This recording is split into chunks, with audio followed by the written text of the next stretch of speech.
I had sent her some messages about something, and then she sent me a screenshot, which made all of the unread messages get disappeared. Yeah. So they got lost in Translation.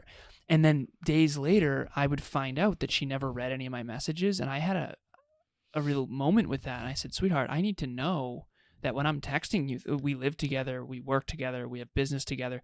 I need to know that my messages are actually going to get to you. Everyone has different responsiveness needs.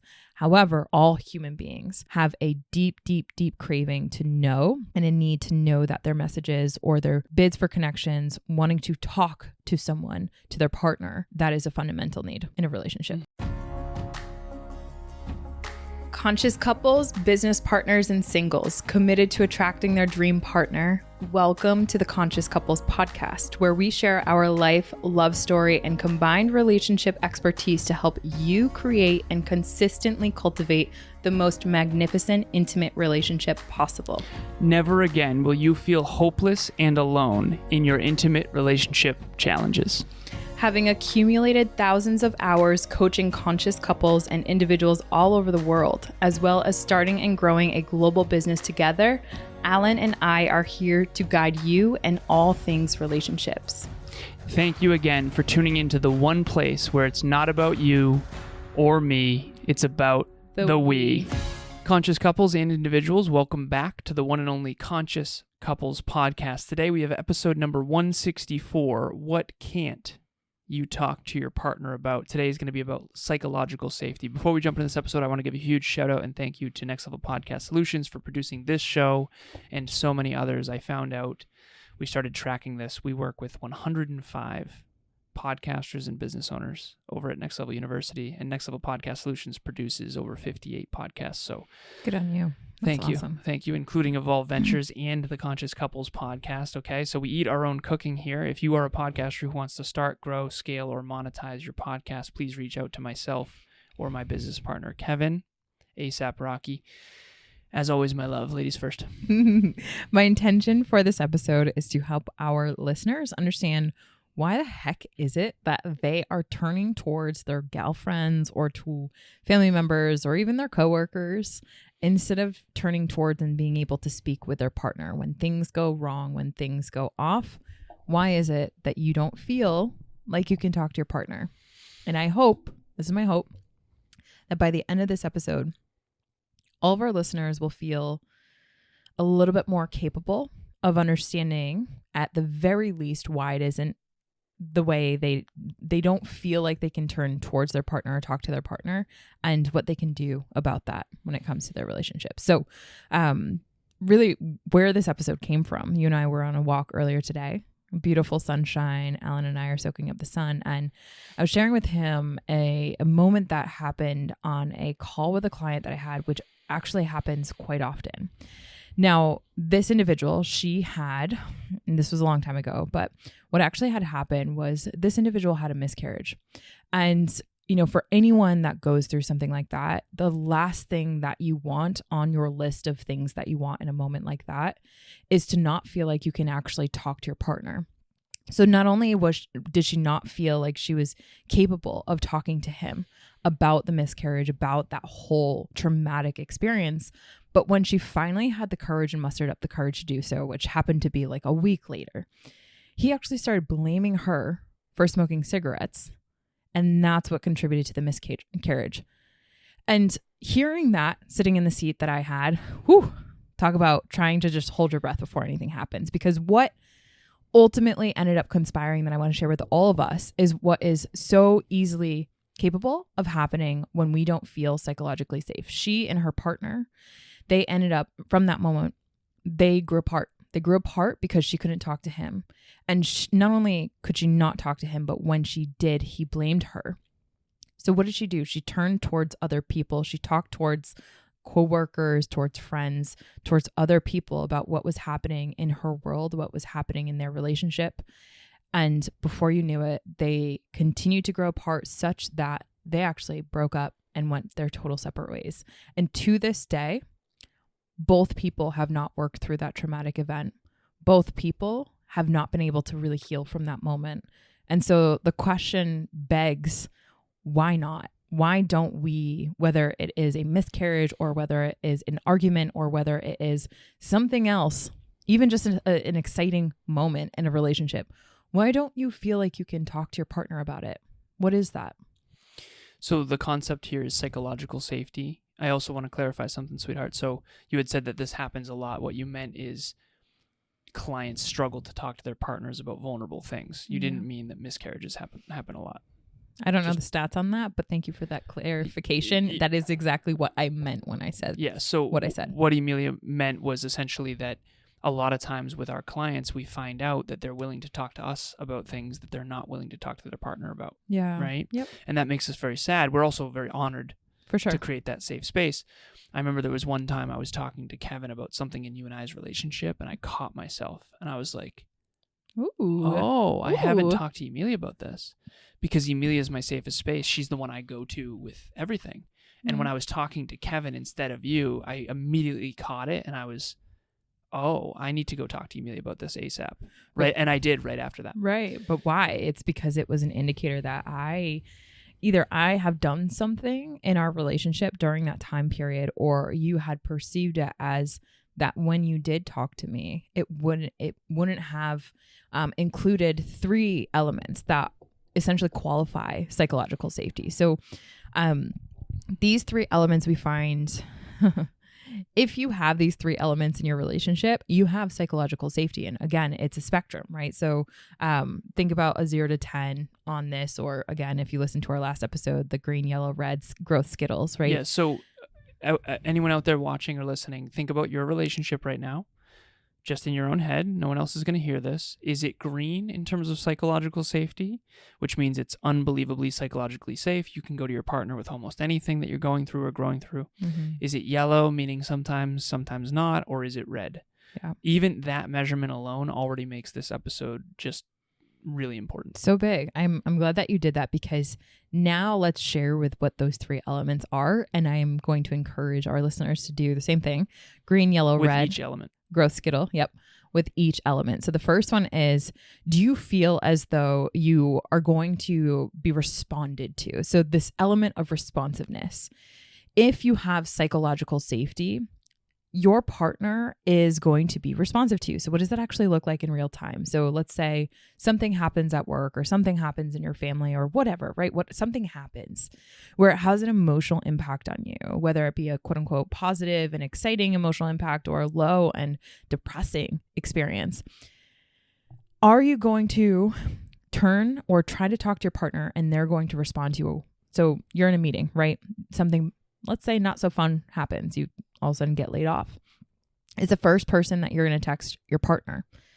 And are you going to do that because you know that they're going to text you back? They're going to respond to you in a meaningful, loving way. They're going to be empathetic. And even if they have their own life, which they likely will, are they not going to ignore that cry for help, that level of wanting to connect and share over your experience? We find that this first element of responsiveness and how responsive your partner is what is qualifying the first element of psychological safety. So if I have something happen in my world and I know that sharing with Alan is going to be so critical for me, right? Talking to you about, let's say something happened with our fur babies.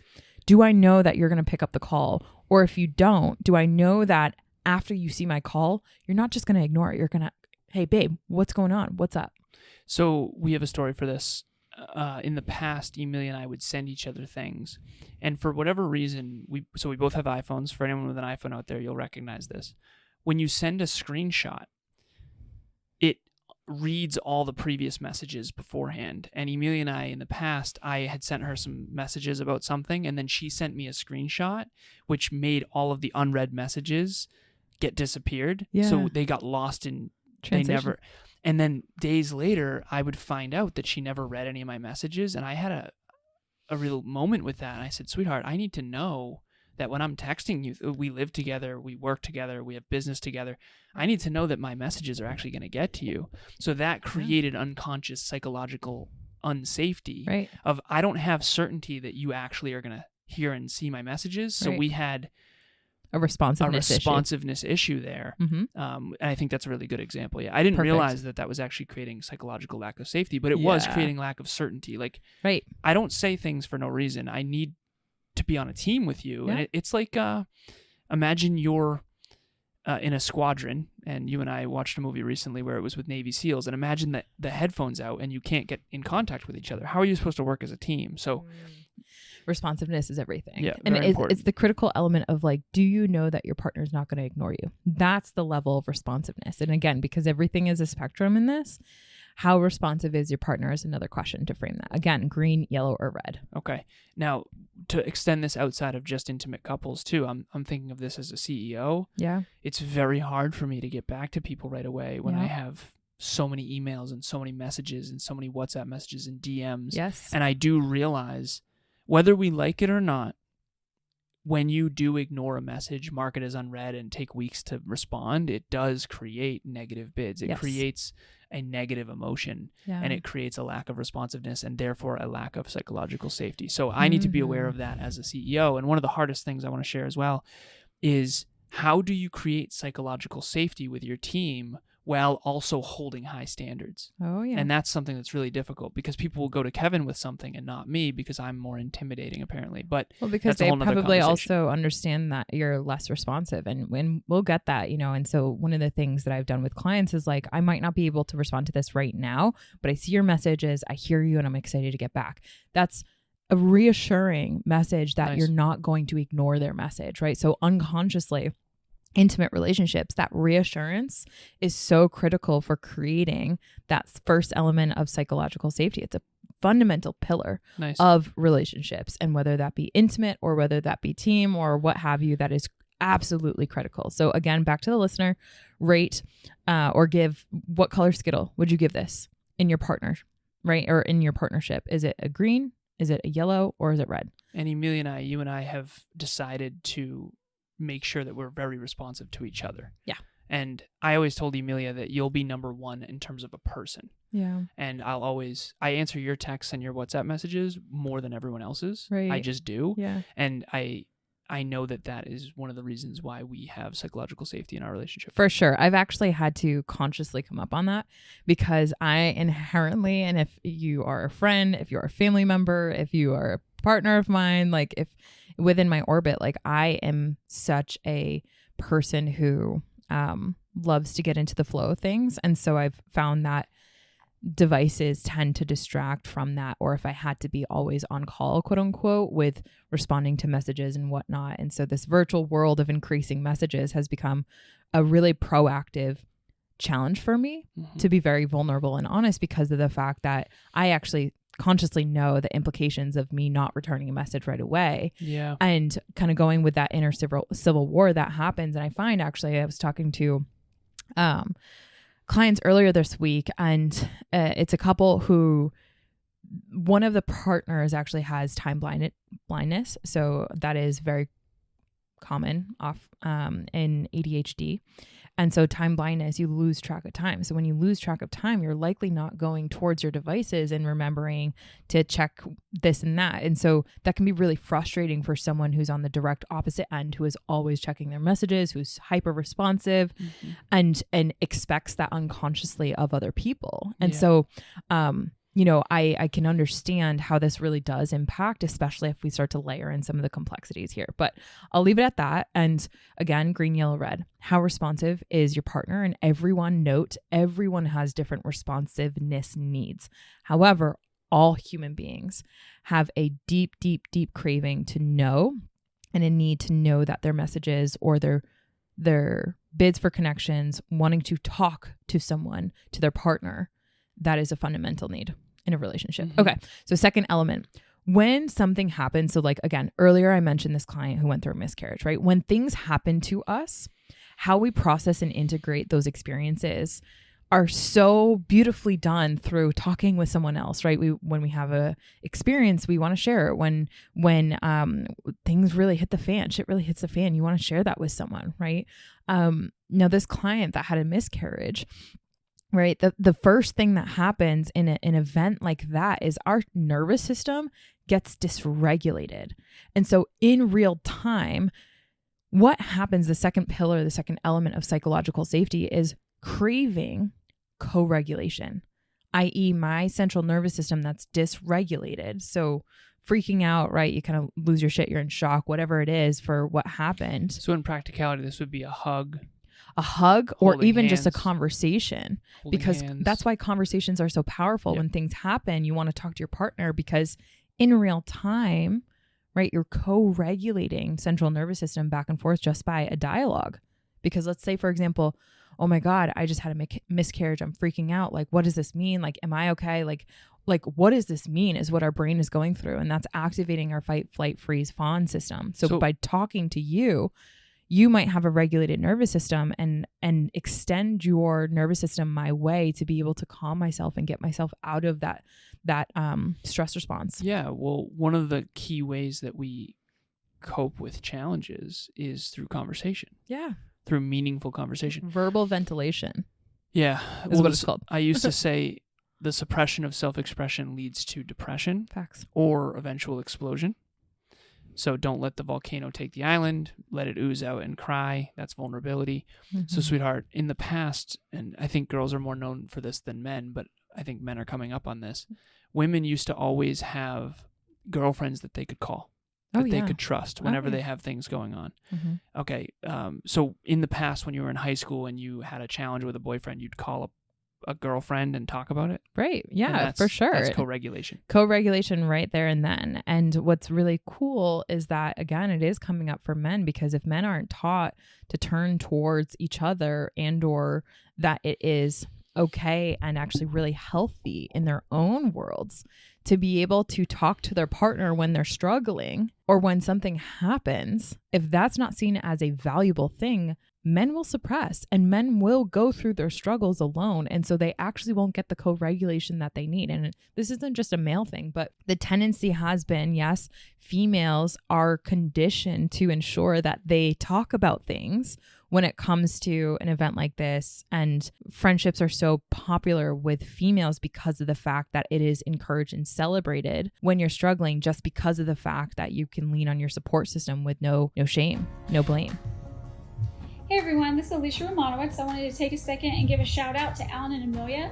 I've been listening to Next Level University podcast for a while now, and I've also joined in on group coaching and book club, and I've gained so much value from these. And recently, I have started listening to the Conscious Couple podcast, and then joined in on their monthly meetups with relationship talks. And from here, my wife and I decided to jump on a call with them, and we had a few questions. This has just been a great experience. They not only provided us with some great tips and things to implement, they also got back with us and to check and see how we were doing. And that has just meant so much to my wife and I. And I just really wanted to give a shout out and thank them so much. And if you haven't had a chance to listen to the podcast or join in on the relationship talks, I highly recommend that. And also just jump on a call with them and get to know them a little bit better and just really lean into this resource. It's just been so valuable and I really appreciate it. So for anyone out there watching or listening who doesn't feel like they can lean on their partner, but they go to their friends first, what would you share? Yeah, I would say that is a key example of how your partner has been conditioned to not be your psychologically safe space, but your friends have had a ton of repetition to ensure that you feel safe with them. Okay, so if you're going to friends or family first when something goes on, yep, unless it's female specific, like that kind of thing, but even then, I mean, you've talked to me about some of your challenges when you're having your period or whatever it is, and I appreciate it. Yep. Even though I can't relate, I can still be there for you. Right. So it's a lack of potential psychological safety. Mm-hmm. If you're going straight to friends and family before you go to your partner. Is that for fair? Sure. Yeah. Okay. And for the second element, right, the co-regulation, critical component, especially when we talk about our intimate partnerships. If there is a partner that you're turning to talk to about an event and they're not capable of extending their central nervous system because they're unconsciously holding a bias about your decision making. So let's say, for example, you have been talking with your partner about, I don't know, let's say getting this promotion, and they suggested that you talk to this manager, that manager, and the third manager. And you decide that after talking to manager A and manager B, you actually don't need to talk to manager C or the third one. You, on your own accord, make that decision. And then all of a sudden something bad happens. When you come back and want to talk to your partner about that something bad happening, let's say you didn't get the promotion or you didn't get it in the way that you guys had maybe talked about behind the scenes, that will likely dysregulate your partner as well, because of the fact that they have a bias that you should have talked to that third person. And so you're noticing that their central nervous system gets dysregulated because of their own bias, and because of what had happened to you actually now impacts them. And so that bias gets brought in, their central nervous system starts to go ballistic when you actually need a calming, neutral, like, honey, I know you made the decision that you thought was best for you. And I'm proud of you for what you did. You know, like I just even want to if hear it went wrong. Yeah, I want to hear what Okay. happened to you. Real quick, devil's advocate for a second. Yep. Not devil's advocate. Other side of the coin. Mhm. Okay, your client who did smoke. Yep. What if that did contribute to the miscarriage? Yeah. Okay, where is the ability to hold accountability? So I told you to talk to this third manager. If you Yes. had, you probably would have had a more favorable outcome. You can't jump right to problem solver. Mm-mm. However, sweetheart, there needs to be, this is one of the biggest problems. And as a CEO, this is my biggest challenge. Yeah. How do I create psychological safety while holding a certain standard? Mm. It's like when things go wrong, I want people to feel comfortable to come to me, Right. but I also need to solve it. And you also I- need to take accountability, right? So for example, that client, I would never advocate for her to ever pick up a cigarette, ever. Okay. To this day, I still think that is a horrible habit, and there is a probability that that actually did contribute. Okay. And in the instance with that couple, Mhm. what would you have recommended the male in this relationship would have done instead of, say, immediately blame and shame? Yeah. And this is absolutely critical, because when someone comes to you when an event happens, regardless of how it is emotionally charged, know that, and especially if it's your partner, they're turning towards you and trying to talk to you because they want to connect with you over it, to get through whatever shit or whatever celebration they're trying to. And so if you're How do you just know they're so not coming to quickly- you for advice? they will make it known. They'll ask. And so, like, from my perspective, love, I do think it's really critical. And this is the part that our society really sucks at, in my opinion. In my professional opinion, I think that this is actually what contributes to far more poor decisions being made, and actually things happening in a more productive manner than could be, because this co-regulation happens and you don't have trained executive functioning on emotional regulation forefront. And as a result of that, people just go into the third element of psychological safety, which is going into a judgment zone. So judgment, you and I have talked about, it's actually a really productive skill. It's actually incredibly important. And to the reason judge. why is you cannot make a good decision without a judgment call. I Facts. always playfully say, someone running at you in a dark hoodie in a dark alley, best you judge them. Of course. AKA, otherwise you will die out of Right. naivete. Right. Now, sweetheart, real quick, Mhm. how does someone, I'm actually asking, Mhm. okay, go back in time with this couple, Yep. anonymous always. Yep. She has a miscarriage. She wants to have her partner be with her in that challenge. Yep. She goes to him for emotional support. Yep. She gets judged, ridiculed, blamed. Okay. Mhm. What would you recommend the male do in the order that they do it versus what they did? Because that ultimately was something that did contribute to them breaking up. What would the male do in that circumstance if you were to be Yeah. their coach? In real time, I would encourage him to focus in on the emotional techniques that we've talked about so that he can have a calm and regulated central nervous system. I think that it might be unfair for someone to hear that, especially when they're so excited to build the family and whatnot. And I totally understand that. I can have compassion for that. But if you're not emotionally regulation, or you're not applying the skill sets of emotional regulation, which is that executive function aspect, you literally do not have access to the other elements that I'm going to talk about. So without that fundamental baseline, good luck. Okay. Number 1 is emotional regulation. Yep. Now what? Number 2 is be mindful of how there's going to be a part of you that's going to be so upset, so hurt, feeling emotions, be mindful of that part, because that part is going to go into an initial shame response system.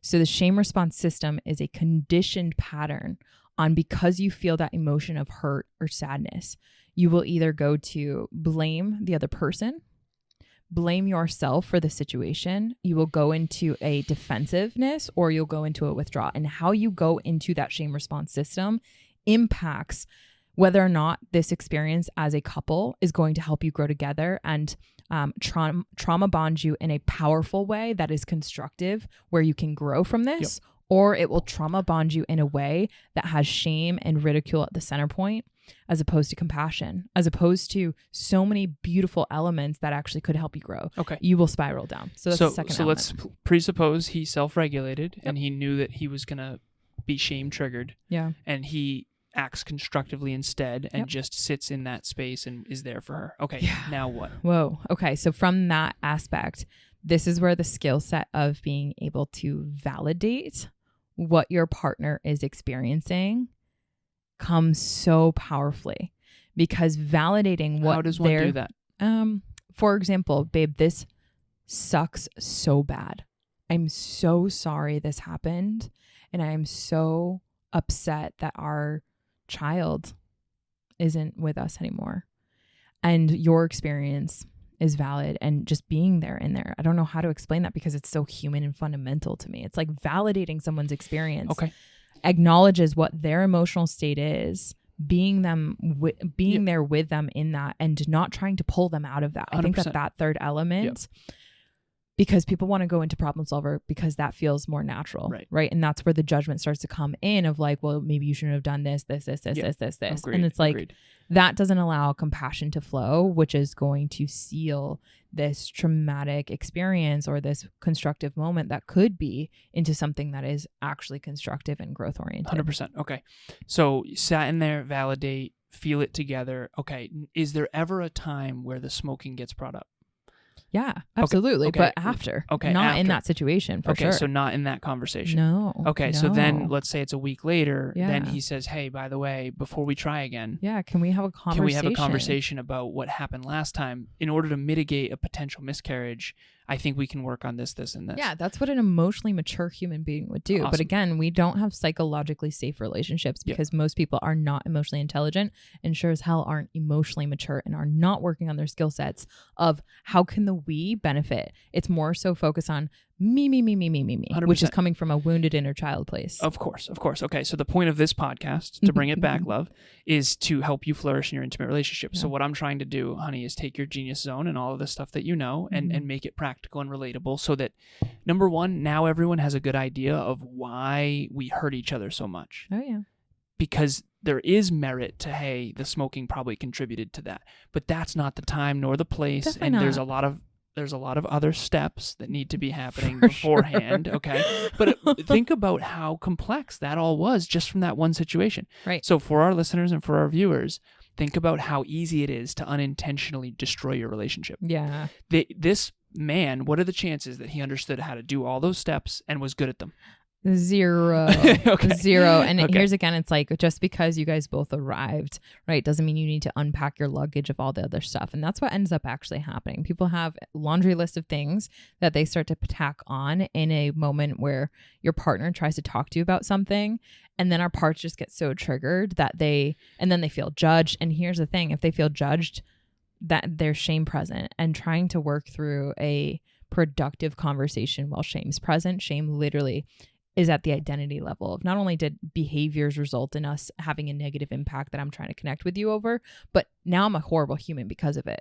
Okay. And like when you get to that zone, like it's just nothing constructive can grow from that. It's all destructive, not constructive. Okay, so everyone out there, to bring this, we got to wrap this up. We got to jump. Green, yellow, red on these 4 things. Okay, number 1 is, in your relationship, is it green, yellow, or red for psychological safety currently? Mm-hmm. Number 2, is it green, yellow, or red for responsiveness? Yep. Number 3, is it green, yellow, or red for... It is co-regulation. Co-regulation, the ability to co-regulate. Mm-hmm. And then number 4, is it green, yellow, or red for no judgment. no judgment? And okay. on judgment on the identity level specifically. Right? Okay. Each of those could be its own episode. Yeah, Let's be real. Okay. Sure. But here's the point that I really want to make land. Anyone watching or listening, people have come to me for years and said, I want a relationship like you have. And I've always known that the reason my relationship with you is so magnificent is not just me, but it's also the fact that you've learned all this. Yeah. You've studied all this. You've worked on all this. Of course, sweetheart. That's like saying, hey, I want to go build a mansion, but I've never built anything before. I've never gone to architect school. Exactly. You've been working on this stuff for decades. Yeah. You understand this stuff at a very deep level. That's why it's my job to make sure that we can all learn from you. Thank you. Of course, sweetheart, of course. But I want everyone to understand, listen, like the chances of your partner knowing all this and having the skills and awareness necessary to actually do this well is pretty low. Send them this episode. Mm-hmm. That'll be a good toe step. And then the next thing is come to our Relationship Talks events. We do them every month, or come to Relationship Talks coaching. We have couples where we are helping them with these exact skills and these awarenesses. This is high level podcast step 1. That's great. Psychological safety, green, yellow, red. Great. If you want more help with this, reach out to us. Our first one will be free. The link will be in the show notes. Apparently, I just found out from my team, I tried one of the old links. It wasn't working. That's on us. Apologies. We're getting those all changed to the new Calendly link that you have, babe. Book on our calendar. The first one's free. And we hope to see you at our next event as well. Perfect. With that being said, our next event is how to create more quality time with your partner. So if you and your partner are spending time together like most couples are, but not actually connecting in like a intentional way that's focused on each other, but rather like scrolling on your phone or chasing the kids around or trying to pick up the little, messes that we have in our life, because life is chaotic, right? How often are we actually spending that quality intentional time with your partner? It's very, very few, and it's dwindling. So come to this event. What you will get as a huge takeaway is how you can actually get better at qualifying not only the quality time that you spend, but how intentional that is with you and your partner, so that you can create more of that in the day-to-day. Picture a weekend you had with your partner in the past during the honeymoon phase that you just were the most overflowing full cups ever. Imagine being able to recreate that level of magic in your day-to-day life. That is what this event will be. Love isn't built in a day, it's built every day. That's what we say over here at the Conscious Couples Podcast. And as always, it's not about you or me. It's about the we. We'll talk to you next time. Bye, everyone. Thanks for joining us for another episode of the Conscious Couples Podcast. We love connecting with the Conscious Couples community, so please make sure you follow us on Instagram. I am at Evolve with Emilia, and Alan is alazarus88. Also, if you or your partner resonated with this episode, leave us a review at the link in the show notes, and please share this with someone you love and care about. Until next time, remember, it's not about you or me. It's about the we.